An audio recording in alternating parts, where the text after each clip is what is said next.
This was only a few months ago. I was spending the weekend cozying up inside, as it was the end of winter, and these were the last few days of cold before it was supposed to start heating up. This night, it was rainy and cold, so I had nothing better to do than watch some movies and relax. But it was sometime not too long after dinner that there was a knock at the door. I got up and walked over, but looking out the peephole, I didn't recognize the man. He was wearing some brown jacket and a beanie, and he was holding a snow shovel. Seeing as there wasn't any snow on the ground, I didn't understand what he was here for. I cracked the door just an inch and asked what he wanted. It took all but 5 seconds of listening to him to know he was up to no good. He stumbled over his words and was trying to tell me a whole story about how he was just a friendly guy looking for any jobs to do in my yard. Something felt off about it and unnatural, so I said no thanks and started shutting the door, but the guy quickly put his hand on it. For a second, he just stared at me, keeping the door open, before he let go. I shut and locked it, and after processing what happened, I looked back out the window. He walked down to the sidewalk and disappeared in the rainy fog. I watched for another minute to make sure he'd actually left for good, then I went back to my movie. The guy was definitely sketchy, but I didn't think he would come back or anything, and would probably just go on to the next house. The rain had picked up over the next hour. I was still in the living room and had started another movie, although I knew I was probably too tired to finish it. My eyes were drifting in and out, but randomly, there was a thump above me that shook me awake. It was just one thump, and was kind of hard to tell how loud it actually was with the rain outside. But what was odd about it was that it was definitely from above me. I got up and walked upstairs, looking for anything fallen over, or even a leak in the ceiling that might have made the house settle a bit. However, I found nothing. It could have been one of the gutters clicking out of place from the heavy rain, or really anything else, so I ignored it. I went back downstairs, and being more awake now, I decided to finish the rest of the movie. By the time I'd finished it and was ready to go to bed, it was nearly 12 a.m. I shut off the TV and went around turning off all the lights downstairs.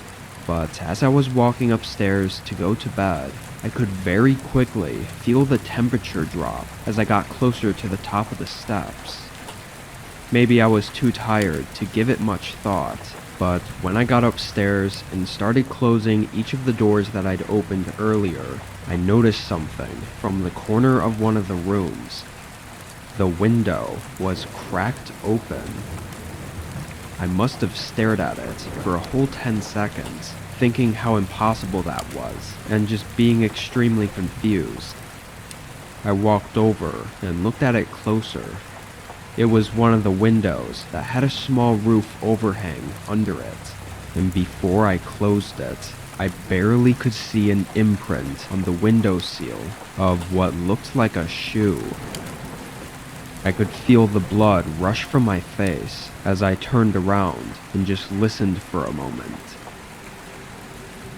The low creaking of the house, combined with the rain speckling the roof, only made me more unnerved, knowing someone was in my house right now. I began slowly walking, as quietly as I could, back into the hallway. All the other doors were still open, making me feel like someone's eyes could be watching me right now through one of the doorways. I was able to make it downstairs though. From there, I got my phone and hid in the garage, calling 911. It took 5 minutes for the first officer to arrive. I heard nothing but the rain during that time. Once I let the officer in, I waited on my porch as he searched the home. About 2 minutes later, I heard him call out upstairs, and then he came down, holding a guy in handcuffs. I quickly recognized him as the man who showed up on my doorstep earlier in the night, and he had a terrible look of anger as he passed by me and was thrown in the car. Putting all the pieces together, the guy had climbed up onto my roof, which was likely the cause of the thump I heard hours ago. Then he got in through the second-story window, which I never had thought to even lock. Most disturbing, though, is that the officer said he was hiding in the master bedroom, which I was literally 30 seconds from entering, and maybe even falling asleep, without any idea he was in there. The guy even took his shoes off after climbing in the window to not let his shoe prints show on the carpet. So the fact that I saw the tiny imprint on the windowsill is a miracle. With him going directly to my bedroom, his intentions were clearly malicious, and thankfully the judge agreed. It's only been a few months since, but I still have sleepless nights where I can't help but feel like someone is hiding inside my home in the middle of the night.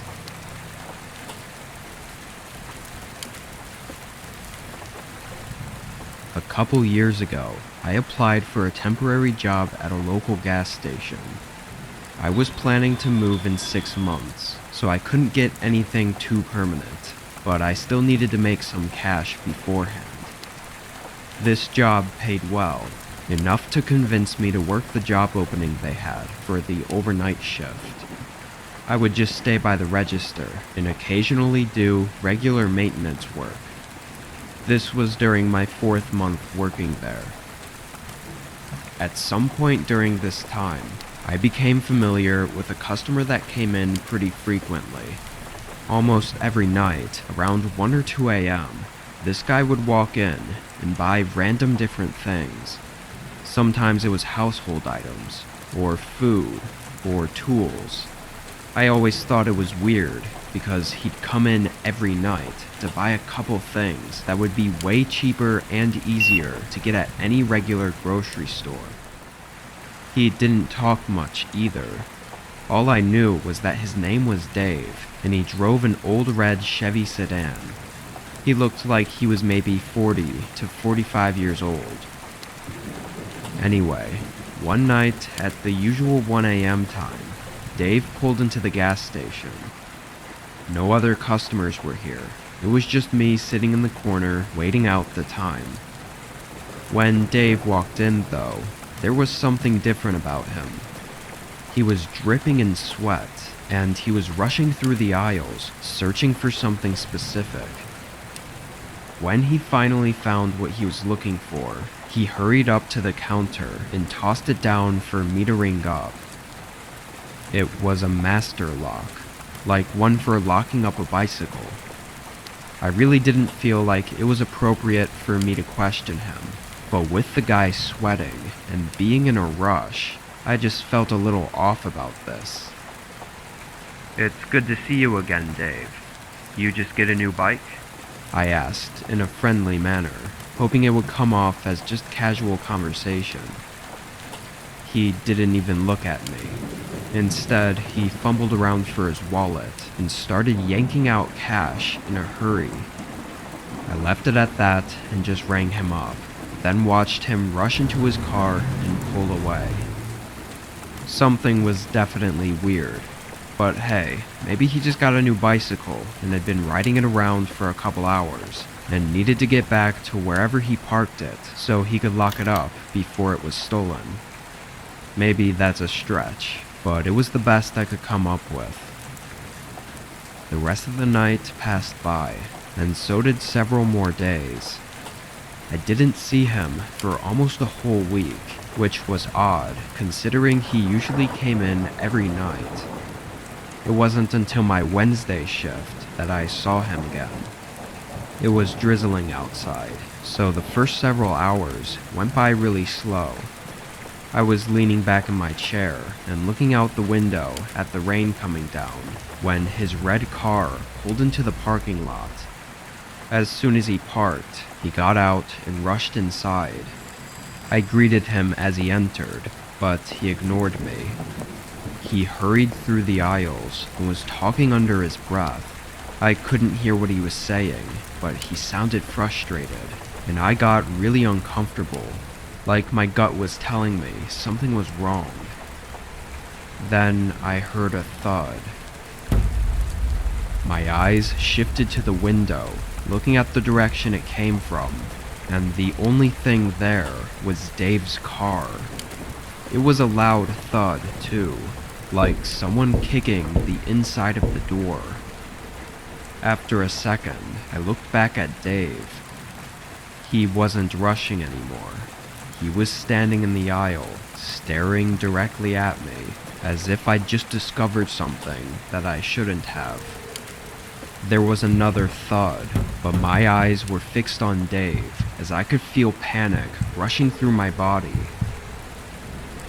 Then he quickly looked away and hurried out the door. I was still stunned, but managed to get my phone out and snap a picture of his license plate as he drove away. I called the police immediately. That night felt extremely long as I waited for any updates from them, and it wasn't until I got home around 6 a.m. that I received a call from the police. They found the guy from the license plate I gave them, and they found the woman that he had kidnapped. Apparently, he had just moved into a new small cabin on the edge of town less than a week ago, and he had no registered prior address, so they had no way to know what he'd been up to before this incident. Luckily, they saved this woman before she was harmed, though. Also, it turned out Dave wasn't his real name, which isn't surprising, but at least he's locked up for good now.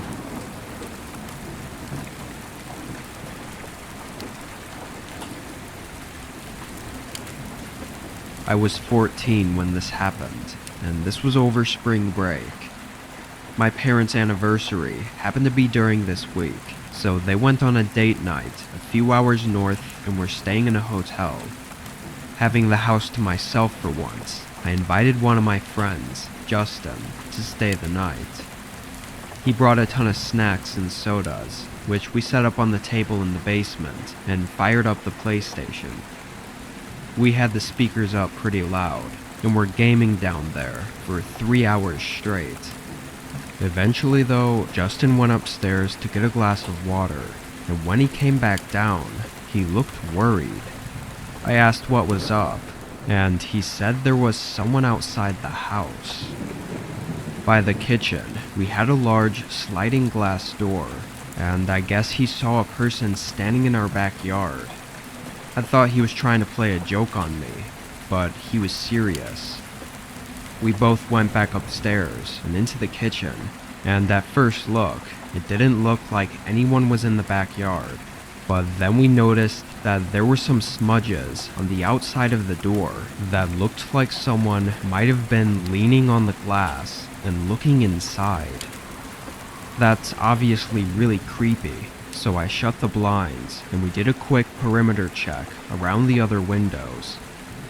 We didn't see anything else, so we figured we were all good. Again, we were both just kids and didn't really know how to handle something like this. After a couple minutes, we went back downstairs and continued where we left off. Another couple hours went by, and it had to be well into the night, like 2 or 3 a.m. Justin was getting tired, so we wrapped up our last match and turned off the PlayStation. The basement had 2 small couches, so we each took one and laid out some blankets, then turned off the lights and called it a night. For some reason, I had trouble falling asleep.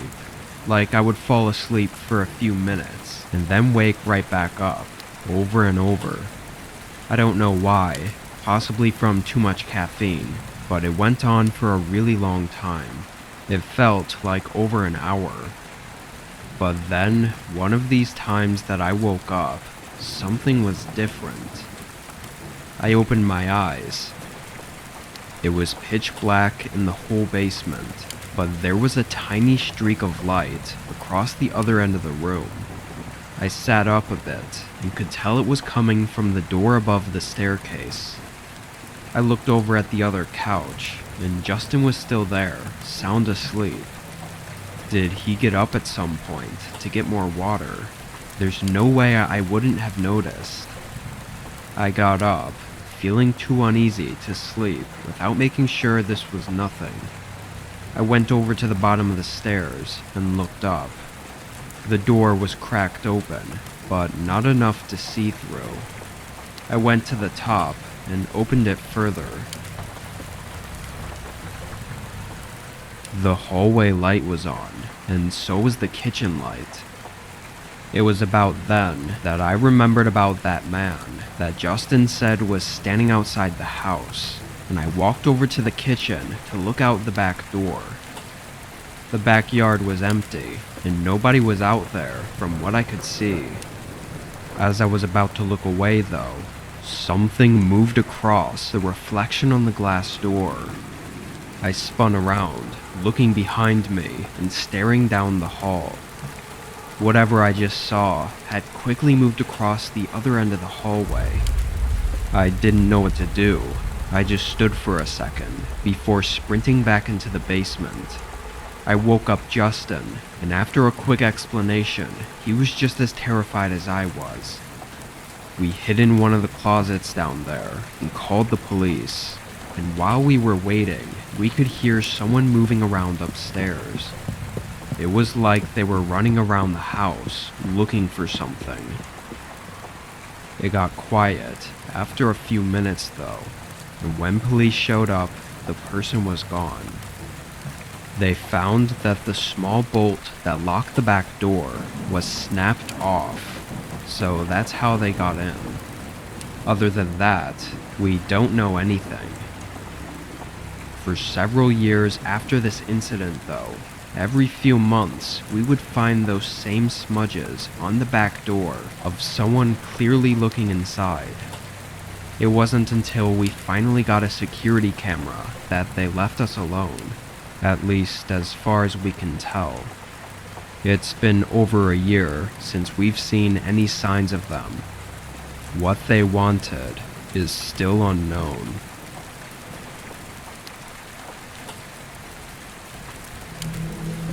I'll start out by saying that I am not a writer by any means. For a bit of backstory, my mom was dating an abusive prick at this time. We will call him Ian. Because of Ian and the crazy fights they had gotten into, we couldn't lock up my house at all. He had kicked in both the front and the back door to the house, and they were never fixed. My mother and Ian were at the bar all day, every day. I told you this so you would know why the house wasn't locked up and where my parents were when this happened. This incident occurred when I was around 12 years old and my little brother around 10. I was a really small girl at this age and my brother was sick all the time, so he was very, very tiny and frail. My mother and Ian were at the bar as usual. When you opened my front door, you're right in the living room and you could see the back door. There was a hallway to the right that led back into the bedrooms, and that is where my brother and I were. We were in his bedroom with the door closed, playing something on PlayStation. It was around midnight or 1 a.m. and we were playing and having a good time when I heard a weird noise. My brother didn't hear it and I didn't want to creep him out. I told him that I wanted to get a drink and I told him to stay in the room and that I would bring him something. To get to my kitchen, you would have to walk down the hallway in front of both the front and back door because it was behind the living room. I kept hearing strange noises, so before I left out of my brother's room, I told him to get into the closet and work on our fort so that it would be ready when I was done getting our drinks and the snack. I raised my little brother for the most part and took care of him. I had a feeling, a terrible sense of dread. I could tell something wasn't right, and this was a way to get my brother to hide without scaring him. He frightened easily and had really bad asthma attacks, and at this time he had no inhaler or his breathing treatment machine for him. I knew if he was having an asthma attack, on top of being scared, it wouldn't be pretty. Anyway, I left the back room and decided to see what was going on. Because I was such a badass at 12 years old, but I had to protect my little brother. I started sneaking up the hallway as slowly and quietly as I could. I was terrified. I could just feel that something was wrong. Before I made it to the end of the hallway, I heard a man. It sounded like he was growling. It was a deep, terrifying noise. I can't explain it, but the feeling that washed over me damn near made me puke. So I of course freeze. I have no one in this town. I don't know anyone, and my dad is living in a different state. My mom is at the bar drunk as hell. I was sitting there trying to gather the courage to see what was around the corner and going over my options when I hear my brother's door open. He sees me and the look on my face and freezes. I remember his eyes going so wide with fear because he must have heard the growl or whatever it was too. I motion him with my hands to go back into the room and he does. I finally gather the courage to peek around the corner, and what I saw still freaks me out to this day. I saw a man probably around 6'6" and 300 plus pounds, sitting on my couch with a wicked grin on his face. That grin and the look in his eyes forever be burned in my head. By some stupid luck, the man didn't see me. I so slowly snuck back to my brother's room. I shut the door and I started going over my options. My brother was already horrified because of the growling noise this man was making. I am so thankful that he wasn't the one who saw what was out there. I mustered my brave big sister face and calmly told him that there was a big man that we didn't know on the couch and that he needed to be very quiet, and I needed him to be brave and keep his breathing in check. My brother adored me and looked up to me, so when I told him that I needed him to be brave, he tried his best. I told him not to move, and he didn't. The first thing I tried was the window, but it wouldn't budge. It was completely stuck. I'm making myself stay calm for my brother's sake, but I know what's sitting out there. So since the window was stuck, I decided to start looking for a weapon. My older brother lived here as well, and I know he had swords somewhere. I don't remember where he was at the time. As I'm looking for the weapon, I hear the man sing, "I know you're here." My stomach knotted up and the hair on the back of my neck raised. I instantly got a cold sweat. And then I hear it. My little brother had started wheezing. Asthma attack. I hugged him and reminded him about being brave and told him to sit still and focus on his breathing. I frantically started trying to get the windows open, but it was stuck. I looked around and started moving blankets when I found my older brother's cell phone that he always forgot. I remember thinking that I was lucky and I felt a bit of relief. I immediately called the police and told them what was going on. Hysterical at this point, but still remaining quiet as possible. The dispatcher told me to remain on the phone so she could hear what was happening when the man started banging on our bedroom door. It had been about 5 minutes into the phone call when this happened, and I could no longer remain calm. I lost it. I started screaming. I mean blood-curdling screaming. The kind of screaming that would send chills down your spine if you heard it. I forgot to mention that our bedroom had only one working lock, so the door was locked, but he was trying to get in and banging on it. His banging got louder and louder, and he was screaming to let him in when it completely went silent. Then he did the creepiest, most terrifying thing ever. He started laughing. "You know I could just bust down this door in about 2 seconds, right, little girl?" he said. Now he's lightly tapping on the door and asking for me to open it. His demeanor completely changed. I then heard a scraping sound at the door. What I had imagined, it was in my 12-year-old head that he was scraping the door with was his really long fingernails or something, but that wasn't the case. Not too long after, I hear the police start screaming at him to get on the ground and to put his hands up. I hear him putting up a fight, followed by more yelling and eventually silence. After a few minutes, there was a knock on my door, but at this point, I was too terrified to open it. I thought this nightmare guy was still here, so being in my hysterical state, I started screaming "no, please" over and over again, just sobbing and shaking. I couldn't stay brave for my little brother anymore. I was on the floor holding him this whole time, convinced that we were going to die. Eventually, I calmed myself a bit, and this time, a female officer was at the door, so I opened it. There were about 5 cops standing in the hallway, listening to me being hysterical. I refused to let go of my brother at this point, but we both ran to this officer and just collapsed sobbing hysterically. It turns out this guy was completely wasted and high on drugs. I remember the cops walking me up to him and having me stand in front of him, asking me if I knew him, but I didn't. But I'll never forget standing in front of this huge man, looking into his brown eyes that were completely bloodshot and filled with hatred. I'll never forget that growling noise that he was making, or the look of pure horror in my little brother's eyes. My parents were called and investigated for leaving us alone like that, and the doors being like that. My mom is a different person now, doesn't drink, and is also married to a cop. She's completely changed. I remember asking her about it later on, and she told me something that I didn't know. The man had a huge knife, so that's what he was scraping the door with. And he also had some rope, tape, and a tarp. I still don't know how he didn't get to us, or why he didn't just bust down the door to get to us. It would have taken one half-ass kick for him to kick the door down. It was that thin. It still creeps me out, and I have had nightmares from it. My husband doesn't understand why I get so furious with him when he leaves the door unlocked at night. I work third shift, so I'll come home and the door will be unlocked sometimes. It's infuriating because I then have to go through every room in the house and check the closets and the other places that a person could hide in. I have 2 kids, and they will never ever ever have to go through what I did. This is a current, ongoing problem. I'm young, 19, and moved states about 6 months ago, and now live with 2 roommates. Our house is built in an interesting way. The living room of the house next door to us is my bedroom. So I essentially have what used to be a kitchen, and the entire living room is my own personal space, with a wall separating me from my neighbor's house. I have 3 doors, one to get into my room from the hallway, and another that connects to the kitchen and is right next to my neighbor's other door, and the other living room door that is right next to my neighbor's front door. I'm only describing the setup because it's easier to explain how exactly my neighbor watches me and essentially stalks me through our shared wall.